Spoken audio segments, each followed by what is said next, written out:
If your job at a healthcare facility includes disinfecting against viruses, you know prevention is the best medicine. And maintaining healthy spaces starts with a healthy cleaning routine. Grainger's world-class supply chain helps ensure you have the quality products you need when you need them. From disinfectants and cleaning supplies to personal protective equipment, so you can help deliver a clean bill of health. Call 1-800-GRAINGER, click Grainger.com, or just stop by. Grainger, for the ones who get it done. This is VSiN By The Books on VSiN, the sports betting network. We begin hour number 3. It is VSiN By The Books. Dave Ross here, downtown Las Vegas, Nevada. He's our closer, Jensen Lewis, getting ready to get on a plane from Cleveland down to Athens. And again, you're not a procrastinator. You packed last night. Like, sometimes I can get a little bit lazy and throw stuff in a suitcase last second. So listen, Michelle, my better half, master packer. And so we can fit a lot into, so I'm basically gone for a week, so to say, if there's a game 7 winner take all on Monday. So not only packing the gear, but also, the stuff to illuminate me, for those that have watched us throughout the last few weeks. The Oxford hotel room, hey, not that I was in a cave, but we'll make this a little better and cleaner tomorrow when I come to you from the grounds there in Athens. But it's we're set. We'll put the lights in the suitcase, pack up the ears, and we'll be ready to go. Awesome. Safe travels, Mom. Texted out as well. I said, yes, Jensen, we've got you covered. So safe travels down there at Athens. Can't wait to have you back in the program here tomorrow from Georgia. Highlights and headlines, obviously, to begin hour number 3. And the big highlight last night was Tyrese Halliburton. You can call him whatever you want, just a guy. You can call him just a star. He played like a superstar last night. Historic triple-double, nary a turnover in getting that triple-double, over 30 points in that as well. It wasn't like a cheap 10, 10, and 10. Getting it done, 130-121 is the final there. So they win by 9, and now they have a 3-1 lead. Jensen, that's my big takeaway, is Halliburton said to us, it's why we were on the over last night, that he was going to push the envelope and really that pedal to keep that pace car going, if you will. And he didn't do it at a breakneck speed. He did it at a comfortable speed. It never felt rushed last night if you watched him play. Everything felt in control at a high level and a high pace.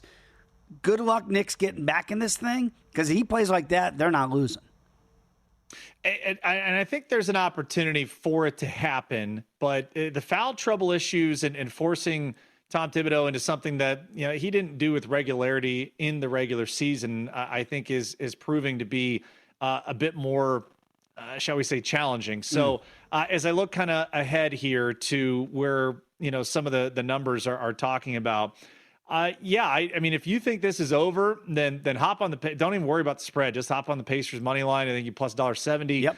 At some places right now for game 5 back there at Madison Square Garden. I think honestly, I wouldn't put anything or recommend anything at the moment. Tonight, very intriguing to see from where the Thunder might be. I mean, you feel like the Thunder want to just step on it from the get-go and not give the Timberwolves life whatsoever. So no official plays for either games tonight or tomorrow. But yeah, I think that's where we're at. You nailed the over yesterday. Never a sweat. I jumped in on Pacers money line a little bit late yesterday, so anxious to see when we wake up tomorrow morning what this NBA postseason looks like. And we got to check Karl Anthony Towns banged knees there with Neesmith late in that fourth quarter last night in Indiana. You hope Big Cat's okay. Knicks are 5-point favorites. Feels a little heavy here, but if the Big Cat's going, you see how the early part of that game goes. You don't want to rely on everything back into Game 6 if you're Indiana, because, of course, the Knicks still do have home court, but 5-point favorites, 222.5 for tomorrow night. You mentioned it, OKC right now, 8.5-point favorites, 220.5 is that total. The other big news from last night, the night on ice, Edmonton, Leon Draisaitl gets that first goal of the game. They go on to get 2 empty netters late and pull away 4-1 over Dallas. The under does cash that ticket, but Edmonton now with a commanding 3-1 lead here. And again, this is not Jake Ottinger not playing well. He played very well last night, but Stuart Skinner was better. And it's kind of like that, like if Halliburton plays at that high level, Good luck, New York. If you get that from Stuart Skinner and you've got Draisaitl and Connor McDavid, good luck, Dallas, and anybody else, Florida or otherwise, coming out of the East here, Jensen, because they do feel like when Skinner plays like this, kind of like Halliburton, they almost feel unbeatable.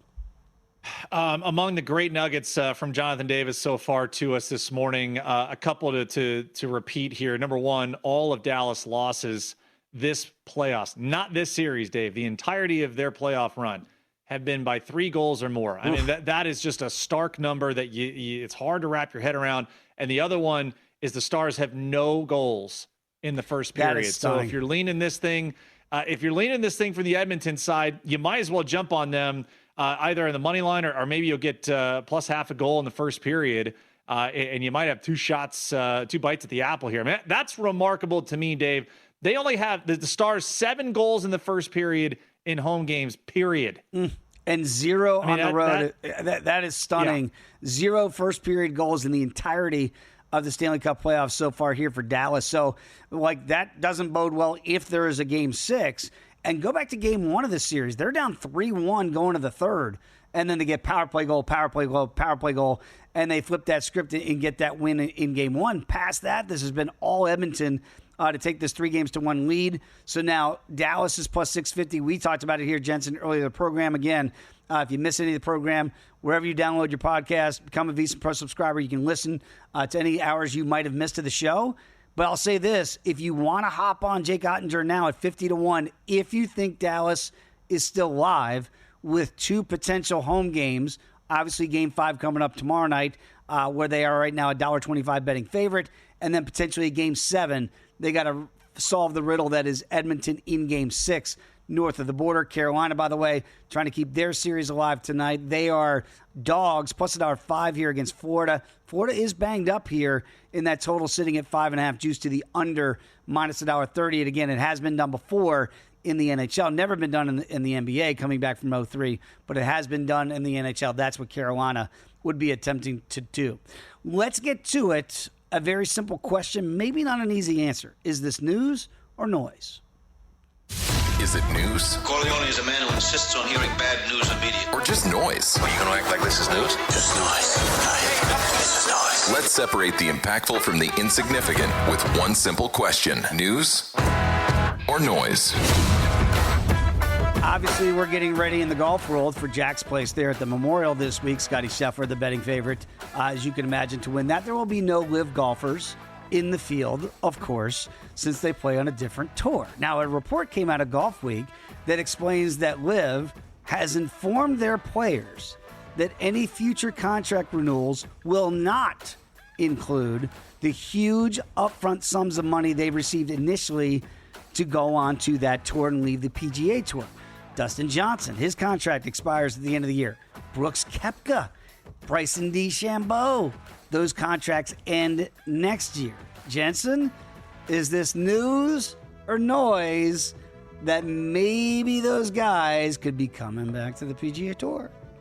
Well, I mean, you think of the astronomical nature when we saw initial contracts, not for the big names, Dave, but some of the second tier, from name recognition names. You're like, hang on a minute, you're getting that up front and your career earnings are what? Absolutely. I mean, some of those, it's a no-brainer, Dave. It was a no-brainer, life-changing. I mean, and even for the bigger guy, like Dustin Johnson said it, you're telling me I get to play less events, I get double the money, and I get to play 3 rounds instead of 4?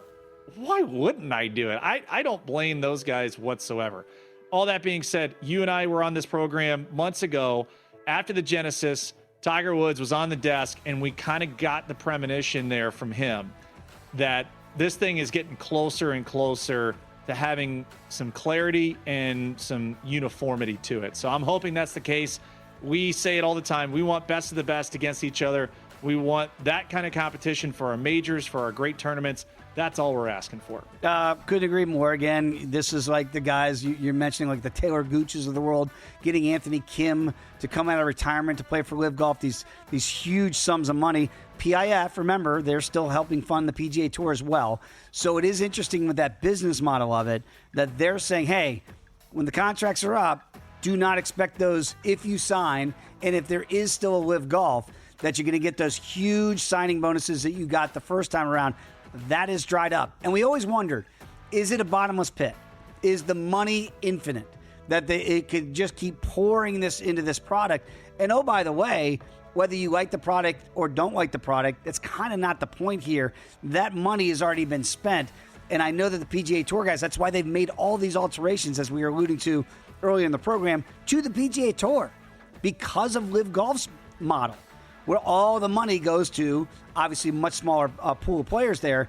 But when you have those elevated events now in the PGA Tour, all of that was redesigned because of Live Golf. So I'll be very curious to see now if we can finally get that merger, whatever that looks like. And again, you and I do not care about the politics of it.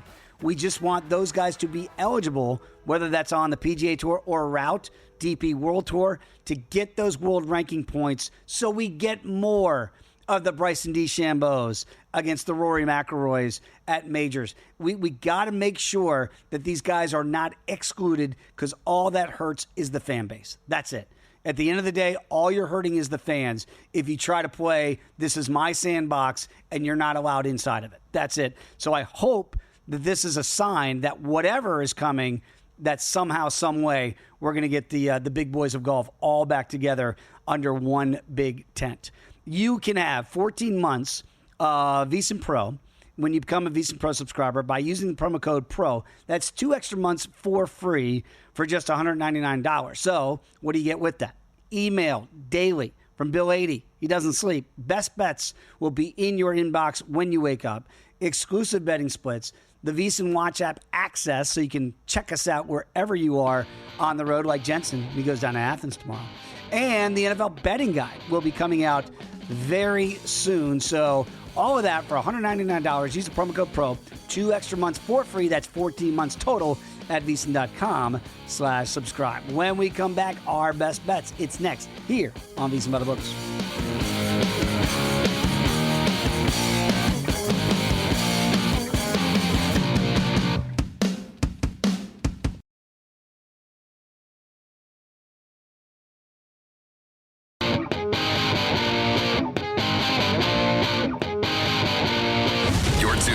VSiN By The Books, right here on VSiN.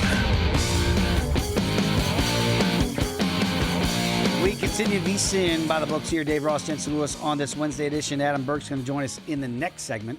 Talk all things Major League Baseball and beyond. See if he's got any thoughts maybe on the Stanley Cup and or the NBA. As those series, Jensen, they do feel like they're all over. They're not over. But when you have every series right now, in hockey and in the NBA, 3-1.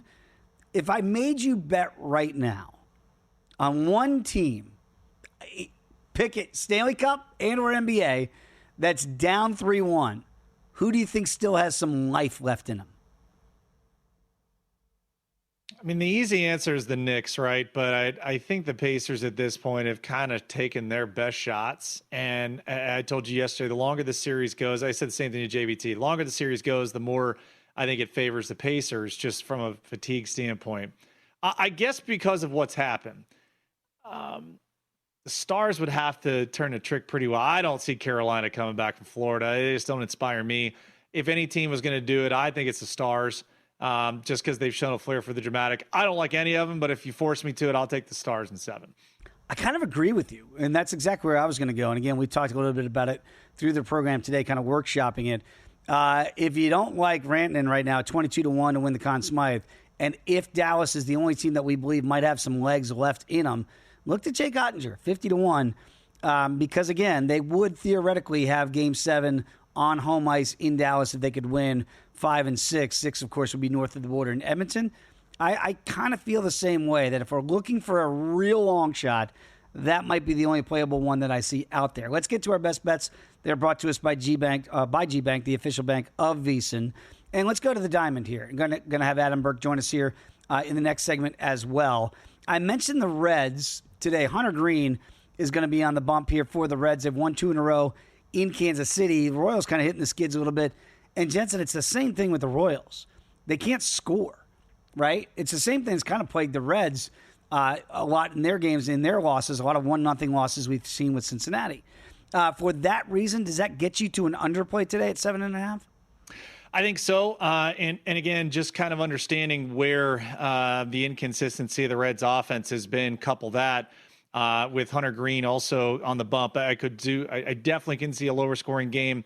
I do actually lean the Royals and shop around here. I did get them in even money. You saw plus 104 there for Circa. So right now already down to minus $1.05 on DraftKings. So some money potentially coming in here on the Royals. I just feel that when you look at kind of how the dynamic overall and the inconsistency of some of the offensive weapons, and Ellie was awesome yesterday for the Reds. But you and I have seen this movie enough already. I don't want to get hurt again just yet. So again, could see back and forth here from the pitchers and being able to collect some quick outs.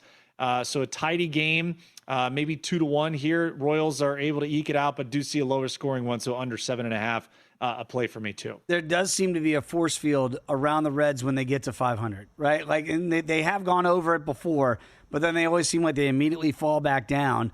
So there they are again with 2 wins in a row to get back to 500. And very quickly, Jensen, if you're in those clubhouses, and I know you being a reliever, you're not overly going to be, I'm sure, immersed in what the offense is doing. But when you're struggling like Kansas City is offensively night in and night out, what do you do? Do you switch the lineup? What do you do to try to jumpstart a lineup and get more offense?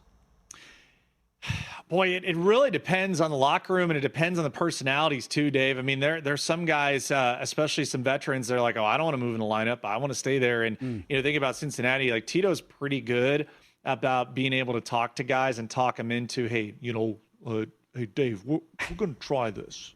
And kind of to your point, we're not doing it the way you know what I mean? Like, we're going to get in there and it's going to be okay. It's going to be okay. So, yeah, I mean, some guys you just buy into. Bruce Bochy, the same. Well, we're not hitting the ball. We're not doing it. We got to get in there. We got to grind, and we got to do that. So, yeah, there's a couple of veteran guys you can buy into, and I just think that at this point in the season, you don't want to panic too early.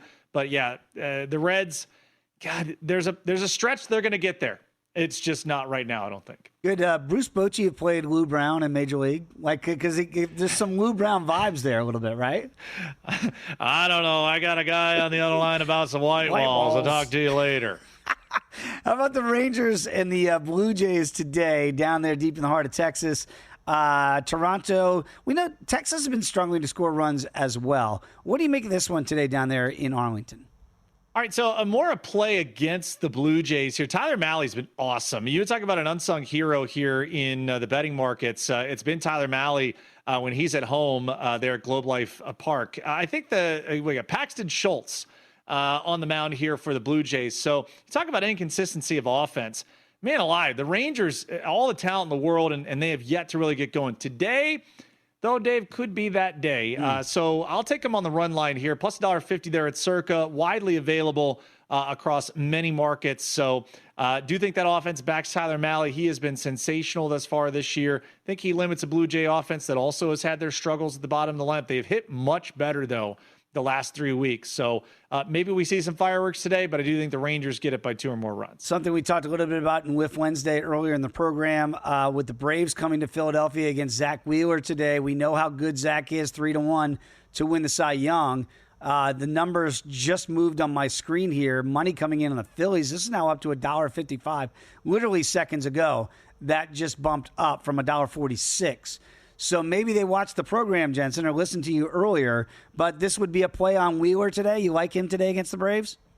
Yeah, I think so. And also in the let's also give some love where it's due.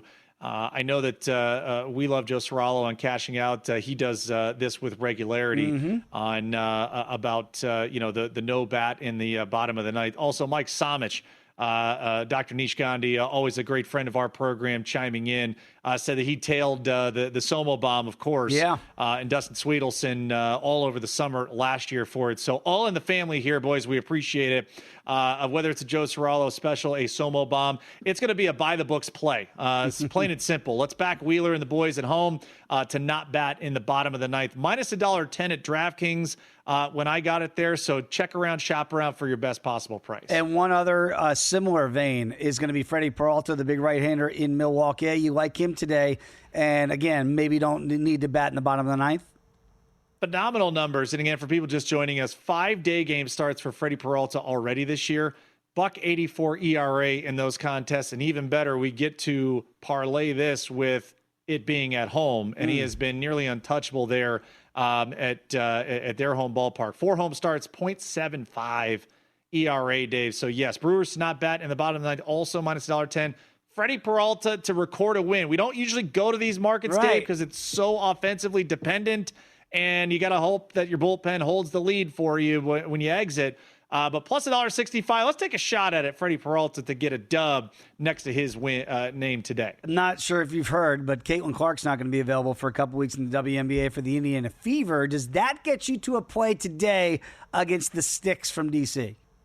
I think we are going to be in on a handful of WNBA plays. Let's first start. If you're a VSiN Pro subscriber, you had this one early yesterday. We took the under 159 for the Fever and the Mystics. Now, the problem here, it's shot up a little bit. So we may be on the wrong side, but I think I'll stick with it here. 161.5 right now at circa is the total. So we shall see how it goes. By the way, jumped in on the Chicago Sky for tomorrow's game early if you can get it. Plus 3.5. They host the Dallas Wings.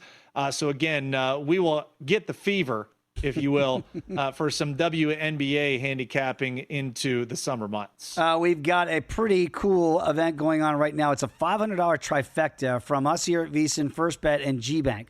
All you have to do is open up a GBank Visa Signature credit card. When you do in the first 90 days, deposit and play through $1,000 at First Bet to trigger the $500 trifecta. So you're going to get $200 in cashback rewards on your GBank Visa Signature credit card. First Bet will give you a $100 deposit match, and then we here at VSiN will complete that trifecta with a free VSiN Pro subscription through August 31st. That is a $200 value. So there it is, the $500 trifecta from GBank, First Bet, and VSiN. Head over to VSiN.com/GBank.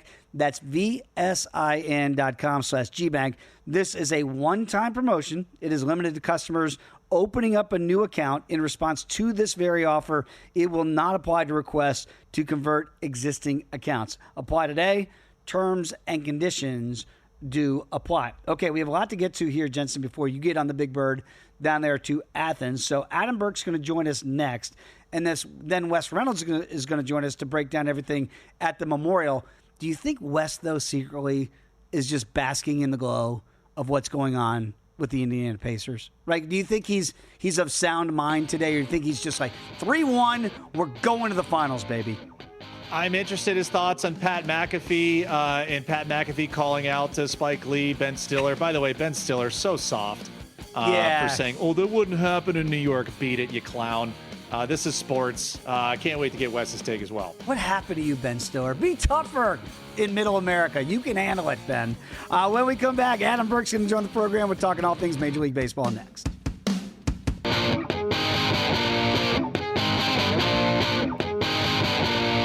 You're tuned in to VSiN By The Books, right here on VSiN.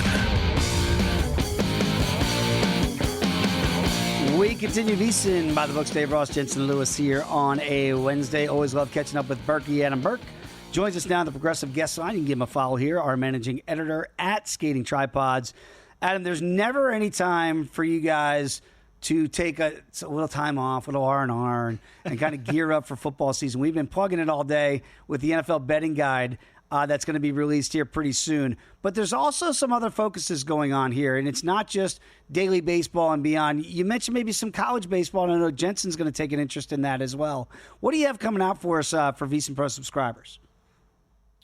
Yeah, so NFL betting guide will be July 1st, by the way, but we are pairing up with Matt Grissom from College Baseball Insiders, and he's been doing some really, really great College World Series guides in the past, and we're going to pair up with them over at College Baseball Insiders. There'll be more information on that later on today over at VSiN.com for everybody to check out. So keep an eye out for that. I'm sure we'll be posting it all over social media, and I'm sure Matt will as well at Grissom on X. But we're really excited to get, his insights into the College World Series as we have, with him as a guest on our programs. But like I said, we'll be doing something collaboration between college baseball insiders and us here for the College World Series. Great to see it. Can't wait to see what he's got on my Vanderbilt Commodores coming up. I know he is a Tennessee fan at heart, so we shall see. I'll tell you what, Dave and I just talking about this Reds-Royals matchup. Hunter Green there going up against a Royals offense that's been actually a little bit inconsistent throughout the regularity of the season.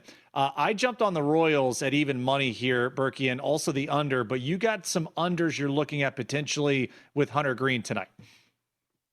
Yeah, so there's a couple of reasons for this. I mean, first of all, Green came back last start, did get into the 80s in the pitch count. I believe it was 83, but it took him 83 pitches to complete 4 innings against Chicago to get 12 outs in that game. Now, obviously, the Royals offense is nowhere near the Cubs offense, but Hunter Green's still working his way back from that injury, didn't make any rehab starts, so he's a guy that the Reds are obviously going to be very, very careful with, as they should be. The Royals here, too, I mean, they have the 3rd lowest pitches per plate appearance in Major League Baseball this season, 2nd highest percentage of strikes put into play. They swing the bats. They're a very aggressive type of team. They don't have a lot of swing and miss in this lineup. So even though 5.5 seems like a little bit of a smaller number for Hunter Green, I'm kind of interested in that, kind of interested in under 17.5 outs at plus money as well. But guys, here's something that we need to keep in mind here, especially at this time of the year where the weather is pretty unstable in a lot of places. Kevin Roth over at Roto Grinders, my go-to guy for looking at MLB weather stuff, he's saying that, the middle innings look like they could have rain in this game. If there's any kind of prolonged delay, or maybe even any kind of delay, the Reds are not going to put Hunter Green at risk. So I'm going to watch this weather pattern closely here throughout the day. This is one where this game is likely to start, especially these interleague games. They try to get as much of them in as possible. So this one will start, but if rain is coming, or if rain starts to fall, I would not expect the Reds to put Hunter Green at risk. Certainly not bring him back out after a delay. Could be a suspended game anyway. So I think you have to look at the pitcher prop unders in these games where it looks like rain's going to move in sometime after first pitch and sometime in the middle innings. All right, Adam, this next question might be gratuitous, but sticking with the Reds here for a second. Right now on DraftKings, for the Reds to win at least 80 games, maybe I've got in pocket 78.5 for over. It's minus $1.10. They're sitting here at 500 at 28-28. They are the most frustrating team to monitor night in, night out, arguably, especially with that ticket in pocket. Is that ticket going to cash? Is this an 80-win team at least? Which, again, you can still be under 500 and still cash that ticket. Well, I mean, obviously, being 500 to this point, they're kind of projected to be in that 80, 81, 82 win range. So, this one's probably going to be a season-long sweat for you in a lot of ways. I mean, they've got to stay healthy, right? Hunter Green's got to stay healthy. Nick Lodolo, Andrew Abbott, who's having a really nice season here so far. They have to stay healthy because they don't have a lot of depth. They don't have a whole lot of major league ready types of guys to come up and help them out. And that also includes the lineup. Those guys in the lineup have to stay healthy too, because they don't have a whole lot of major league ready hitters, that are close, that are on the horizon for coming up here.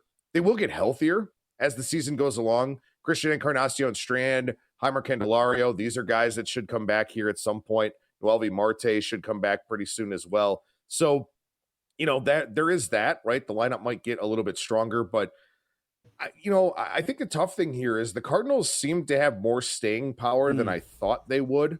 The Cubs are a very good team.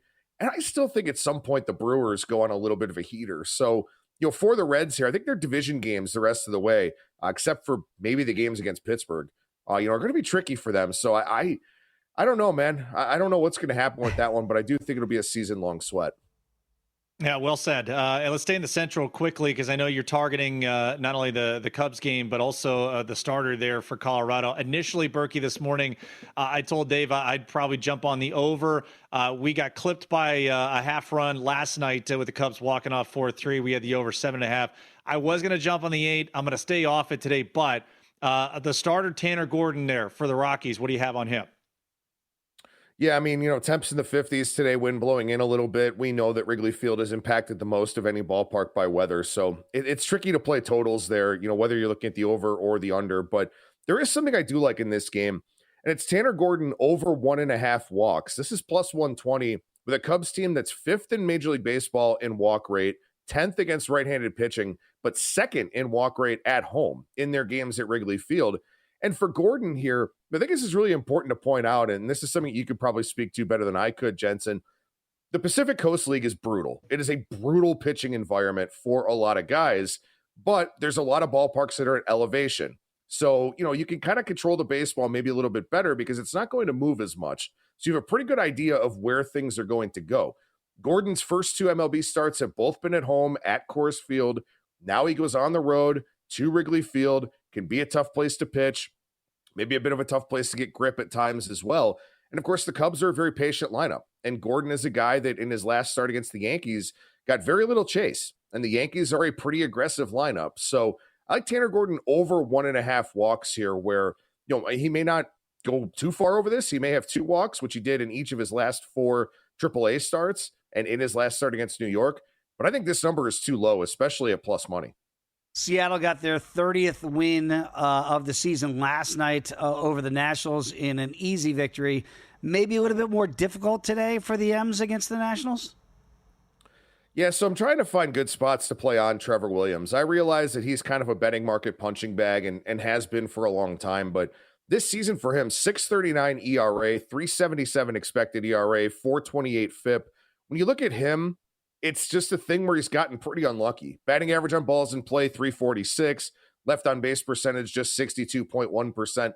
Those are things that should start to regress to the mean for him, where he's not going to be great by any means. I'm not saying that, but he should have better results as his BABIP goes down, as his left on base percentage goes up. Obviously, T-Mobile Park is usually a pretty good pitcher's park. It wasn't yesterday for Mitchell Parker, but I think Trevor Williams will do just fine here tonight with a pretty difficult assignment. But George Kirby, 1 start coming back, 3 2/3. The stuff was kind of all over the place. 50% hard hit rate, gave up some runs, didn't look super comfortable, didn't look super sharp. In a ballpark that typically does suppress offense, kind of lower the variance level of the game a little bit, I like the Nationals plus 1.5 here. Minus 118 is the price at DraftKings. You could probably do a little bit better other places in the market.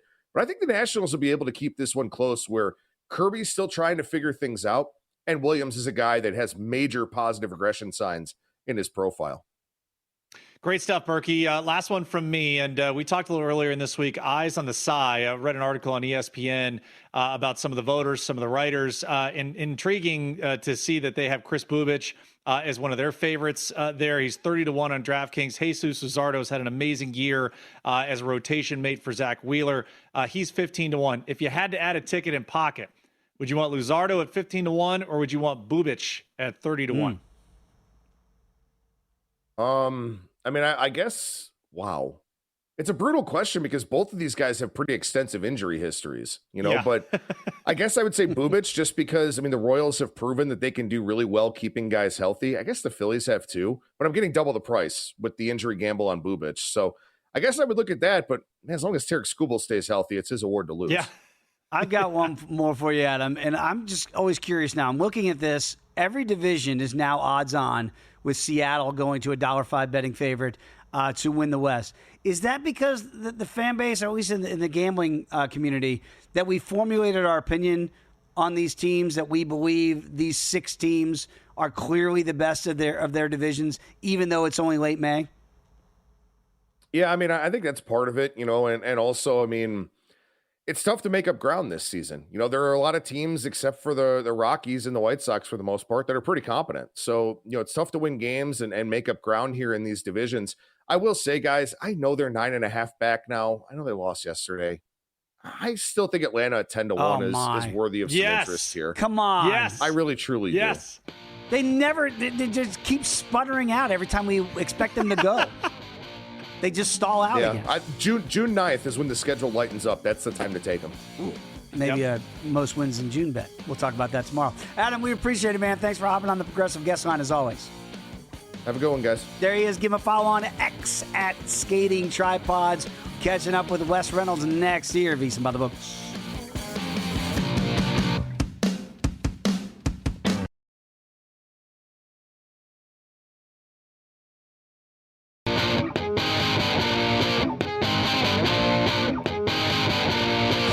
Tuned in to VSiN By The Books, right here on VSiN. We are back. VSiN By The Books. Dave Ross, Jensen Lewis. Enjoyed that conversation as we always do with Adam Burke in the last segment, talking all things Major League Baseball. Always look forward to Wednesdays with Wes here on the program, the one and only Wes Reynolds. Give him a follow on X at Wes Reynolds.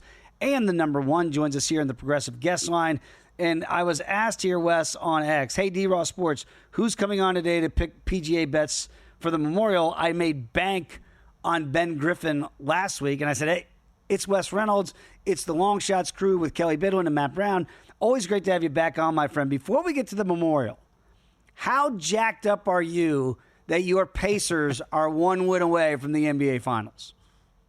Yeah, it's been a long time. It's been 25 years now since the Pacers made the NBA Finals, and they ran into two guys named Kobe and Shaq, and then they were done in 6 games. And Shaquille was really at his peak, I think, of his powers, of Superman's powers back then, and the Pacers couldn't extend it and couldn't beat those guys. So you knew just making the finals were an accomplishment. And now, it still is, if you could do that and go ahead and finish this off, hopefully in Game 5 on Thursday. But it does give me a lot of glee to see that, because this team is obviously very fun to watch. The city is really behind them, and the fact it's against their old rivals, the New York Knicks, even makes it more gratifying, I think, to go ahead and see if they can run this to the finals. But this is it's a team. Everybody steps up. It's a different guy every single night. Last night it was Halliburton.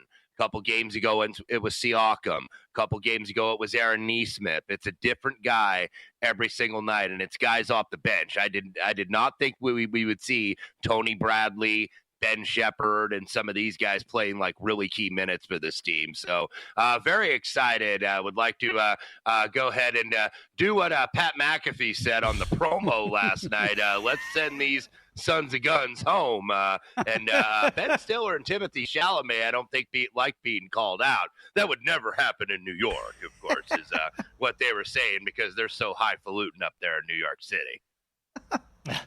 Yes. Also, Benedict Mathurin quickly ascending the Lance Stevenson greatest Indiana Pacer. Shout out to our man, the cup maker, Jeff Seeley. But a chance to close it out at MSG coming up here tomorrow. Wes, one of my favorite tournaments to go to as a spectator is the Memorial. Won't be there this year with the college regionals beginning this week, but it's always been a place where if you have precision iron play and you can putt, I know we're not reinventing the wheel here, but Jack always makes you think on this course with the hole placements. Give us the top of your card, guys you like early, and we'll be in contention to shake his hand on Sunday. Yeah, he does, Jensen, in terms of this is his ode to Augusta, Muirfield Village. And then, of course, Muirfield being in the name, that's where he first won the career Grand Slam at the Open in 1966. So a lot of history. And then the honoree, he always honors a legend of the game. The honoree actually is his wife, Barbara, this year. So big event here, big course, 72, par 72, 75, 69. Look, just eyeballing it. It's usually a class player that wins this event based on what we've seen in the last few years, and it was the class player, Scotty Scheffler, at 4-1 last year. So this year he's at the top of the market, even shorter price at 3-1. So, the way I played this, I think you could play the without market if you elect to do that. If you have that fear factor, and that fear factor is definitely real, you could maybe get a little bit of an adjusted price. So, for instance, two guys that are 18-1 in the market, but they're 14-1 in the without market are Colin Morikawa and Xander Schauffele.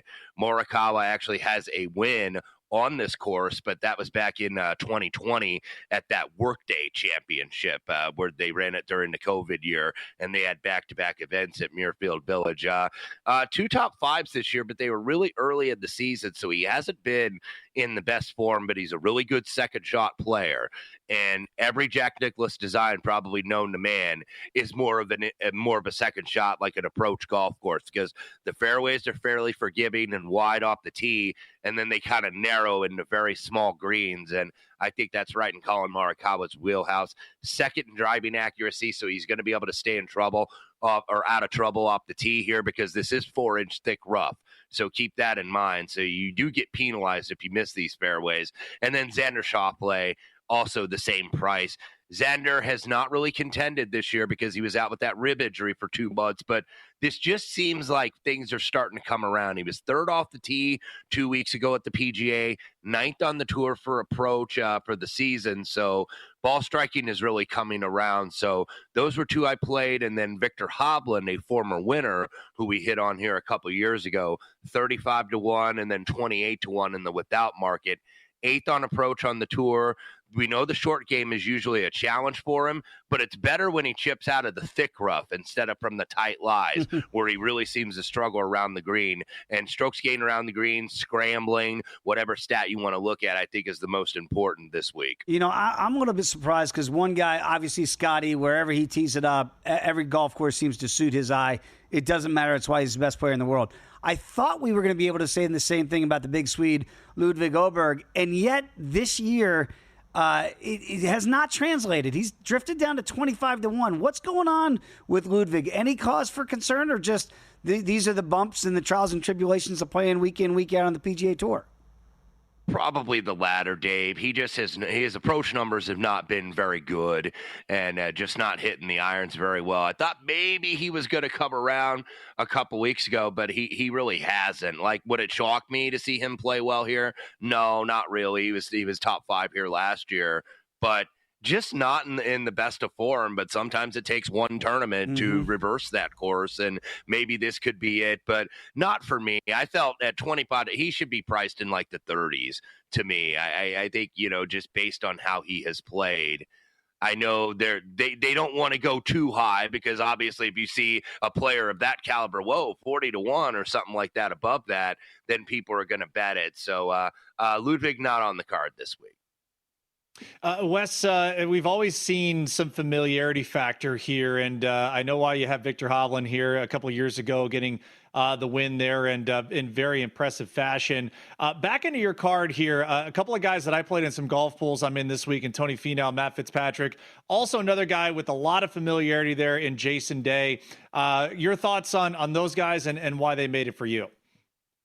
Well, Day, who didn't make my card, of course, lives in Columbus, Ohio. So he's very familiar here, and a guy that you never really know when he's going to get it going. But sometimes he'll appear and it's like, oh, yeah, he's still out there because he's had so many injuries over the years. So that's what always kind of concerns you about Day. But he's a guy that's capable, I think, at any time of playing really great golf, former number 1 in the world. But the 2 longer odd guys that I do have, Tony Finau, who's in the 40-1 without market, 3 top 10s and 8 appearances at the Memorial. You look, he was tied for 19th, I should say, at the PGA a couple weeks ago, but he really deserved a better finish. He was 6th in the field on approach. He shot 3 over on Sunday because, you're a few back and you're trying to catch Scotty and get yourself up there in contention, and then kind of took himself out early in the round. Ryder Cup is probably really big for Tony Finau, considering he got left out in 2023. And he's on the outside looking in again in 2025, where you're pretty wide open after about the first 5 or 6 spots. And you have more guys getting into consideration, like the Andrew Novaks and the Ben Griffins, who have been really consistent this year, and both have won, but just don't have that Ryder Cup experience. But if a guy's playing well, Keegan Bradley's got to take him. So solid history here for Finau. I think this is maybe a spot where he kind of gets going here and gets the momentum in the right direction. Same with Matt Fitzpatrick, 60-1 and then 40-1 in the without. First top 10 anywhere in the world since last year's Memorial 2 weeks ago at the PGA, where he's T8. So I don't know if I could say Fitz is back, but he's very good in events like this where the scoring is not as low, like the Memorial. 8 under par, by the way, was the winning score for 72 holes here last year. He was 5th. He was 9th in 2023. He was 3rd in 2020. So Matt Fitzpatrick is a guy, I think, on these like classical type courses where the scoring is a little bit more difficult. That's where he flourishes, not where you got to shoot like 20 or 22, something like that under par. Yeah, and he's a little bit longer than people think out there, a little bit sneaky long there for the former U.S. Open champion. Very quickly, about 30 seconds ago, we know Rory's not going to be here 2 weeks from now. It's going to be Oakmont there at the U.S. Open in Pennsylvania. What do you make of his absence this week, and does that shy you away with that look ahead to the Open in a couple weeks? Not necessarily. He'll be playing the Canadian Open, which he always plays every single year. It came out yesterday in the media availability with Jack Nicklaus that he's like, no, Rory didn't call me. It's like, yeah, maybe the optics aren't very good there for Rory. Maybe you should call the Golden Bear and let him know, hey, man, I'm taking this week off. Best of luck to you guys. But so we shall see. But Rory knows his game and knows his situation. So I don't think from that standpoint it's going to be much of a factor. Yes, sirs. Wes Reynolds, one more to get over the line, my friend. We appreciate you joining us here on a Wednesday.